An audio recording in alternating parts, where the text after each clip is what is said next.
আসসালামু আলাইকুম। অক্টোবর মাসে বঙ্গোপসাগরে আবহাওয়ার পরিস্থিতি ক্রমেই পরিবর্তিত হচ্ছে। সমুদ্রের উপর তাপমাত্রা বৃদ্ধির কারণে ইতিমধ্যেই ঘনীভূত মেঘমালা তৈরি হচ্ছে, যা আগামী দিনগুলোতে আরও সক্রিয় রূপ নিতে পারে। বিশেষজ্ঞদের ধারণা, অক্টোবর মাসের ভেতরে বঙ্গোপসাগরে 2 থেকে 3টি লঘুচাপ লো প্রেশার তৈরি হওয়ার সম্ভাবনা রয়েছে। এর মধ্যে অন্তত একটি শক্তিশালী লঘুচাপ ঘূর্ণিঝড়ে রূপ নিতে পারে, যা বাংলাদেশ কিংবা ভারতের উপকূলীয় অঞ্চলে প্রভাব ফেলতে পারে। তবে ঠিক কোথায় এর গতিপথ থাকবে তা নির্ভর করবে সে সময়ের বাতাসের প্রবাহ ও সাগরের তাপমাত্রার উপর।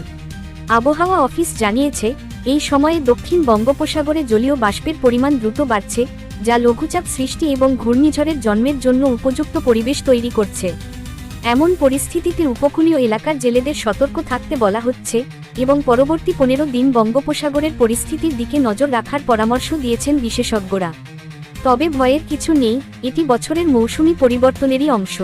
অক্টোবর থেকে নভেম্বরের মধ্যে সাধারণত এমন 1 থেকে 2টি ঘূর্ণিঝড় দেখা যায় বঙ্গোপসাগরে। আপনারা কমেন্ট করে জানাতে পারেন আপনার এলাকায় আকাশের অবস্থা কেমন চলছে। ভিডিওটি লাইক দিন, শেয়ার করুন, আর আমাদের চ্যানেলটি অবশ্যই সাবস্ক্রাইব করে পাশে থাকুন, যাতে পরবর্তী আপডেটগুলো সবার আগে পান।